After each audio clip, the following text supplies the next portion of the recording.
walaupun menang, Indonesia belum tentu lolos ya ke ronde 4 kualifikasi Piala Dunia zona Asia yang dari grup C, karena Indonesia saat ini berada di peringkat keempat dengan poin 9 dan Bahrain di peringkat kelima dengan poin 6 dan Cina di peringkat ke-6 dengan poin 6.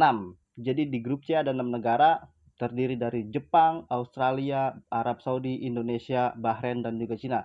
Hitung-hitungannya tinggal sisa 2 pertandingan lagi, Indonesia akan menghadapi Cina dan di pertandingan terakhir akan menghadapi Jepang, dan di mana di 3 tim terbawah ini ada Cina, Bahrain dan juga Arab Saudi sama-sama memiliki 2 pertandingan sisa, di mana Bahrain akan menghadapi Saudi Arabia di pertandingan ke-9 dan di pertandingan terakhir Bahrain akan menghadapi Cina. Begitu juga dengan Cina akan menghadapi Indonesia di pertandingan ke-9 dan Cina akan menghadapi Bahrain di pertandingan ke-9. Notabene 3 tim ini yang paling berat adalah Indonesia, walaupun Indonesia punya selisih poinnya plus 3 di antara kedua negara tersebut, antara Bahrain dan juga Cina.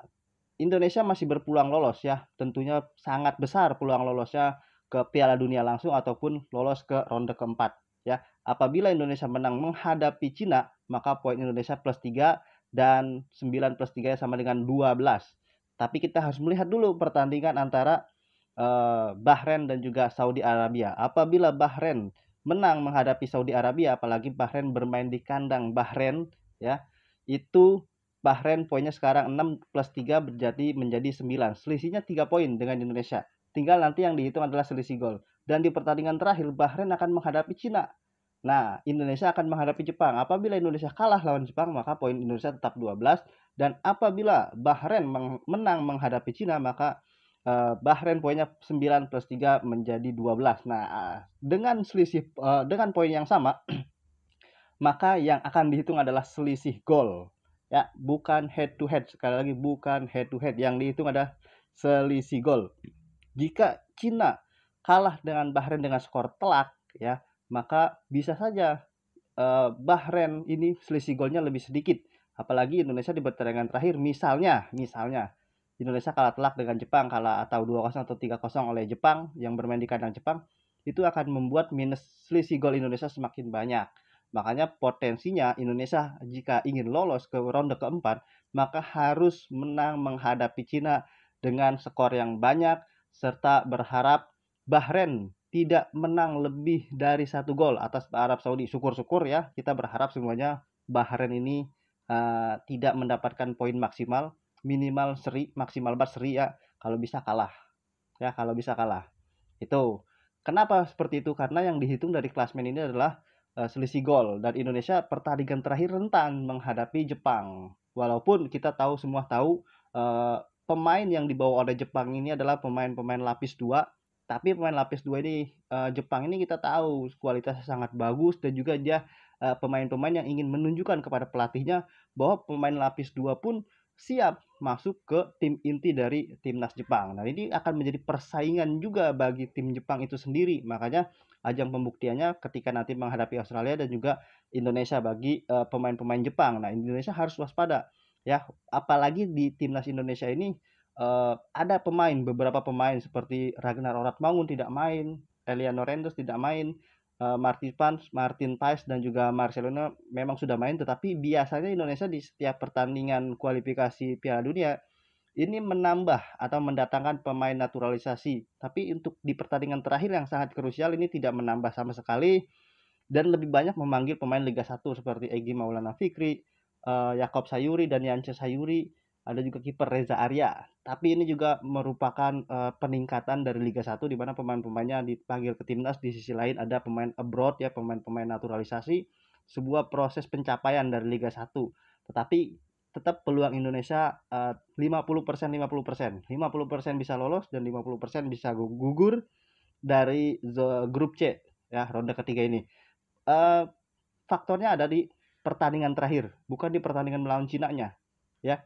Kalau Indonesia menang ini belum tentu lolos. Itu menang ya, menang itu belum tentu lolos, apalagi Indonesia tidak berhasil menang, seri. Nah, apalagi kalah, udah sangat buruk. Kalau Indonesia seri itu peluang Indonesia lolos ke ronde keempat mungkin bisa 20%. Tapi kalau misalkan Indonesia besok kalah menghadapi Cina, udah otomatis Indonesia peluangnya paling 5%.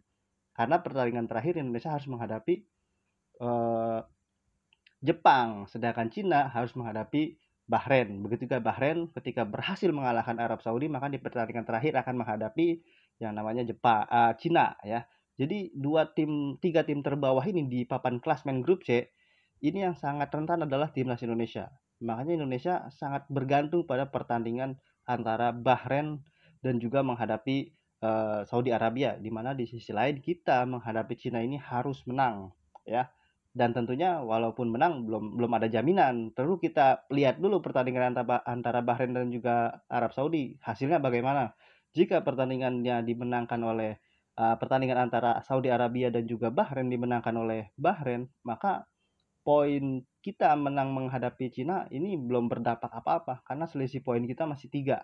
Ya, sekarang kan selisihnya poinnya 3. Kita poinnya 9, Indonesia, Bahrain ini poinnya 6. Ketika dua-duanya menang, Bahrain menang menghadapi Arab Saudi, Indonesia menang menghadapi Cina, maka selisih poinnya tetap sama 3. Nah, di pertandingan terakhir mungkin kita bisa dihajar Jepang, amit-amit.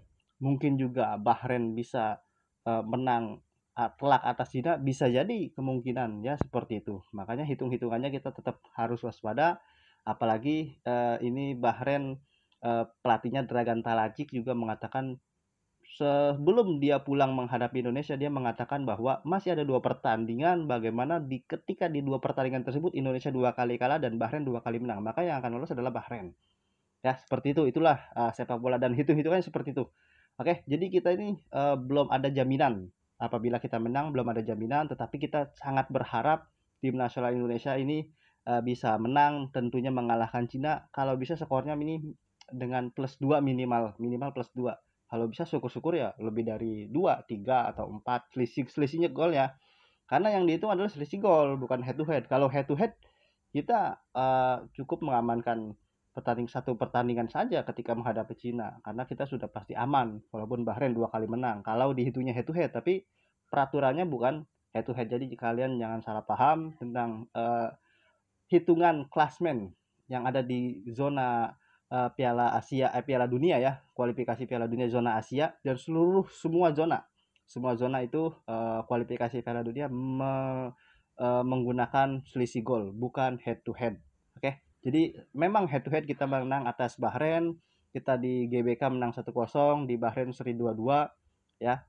Begitu juga ketika nanti kita menang menghadapi Cina, head to head kita lebih baik dari dua negara tersebut. Tapi yang dihitung bukan itu, adalah selisih gol. Di mana kita ini minusnya 6, selisih gol Bahrain minus 8. Bayangkan jika Indonesia menang 1-0 dengan Cina, maka Indonesia minusnya 5. Lalu misalnya Bahrain dengan minus 8 menang atas Saudi Arabia 1-0 juga, maka Bahrain selisih golnya menjadi minus 7. Indonesia minus 5, Bahrain minus 7. Ada selisih 2 tuh antara minus Indonesia dan juga Bahrain. Di pertandingan terakhir Indonesia kalah 1-0 misalnya atas Jepang, maka Indonesia menjadi minusnya minus 6.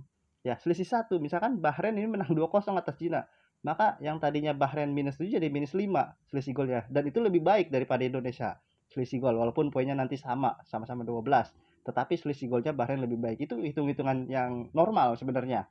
Makanya kita minimal harus hajar Cina dengan skor ya 2 gol atau 3 gol, tapi ini sangat sulit di mana Cina juga memang di putaran pertama ya, babak kualifikasi ronde ketiga ini 3 pertandingan dia kalah, tetapi dia mampu berhasil mendapatkan 6 poin ketika menghadapi Indonesia dan juga Bahrain dengan skor 2-1 dan skor 1-0 di kandang Bahrain menang.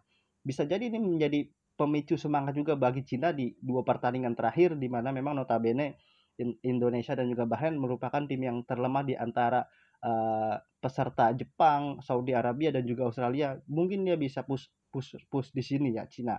Makanya ini mental seorang pemain sangat ditentukan. Tentunya kita berharap dukungan pemain juga mampu memberikan support yang terbaik buat tim nasional Indonesia.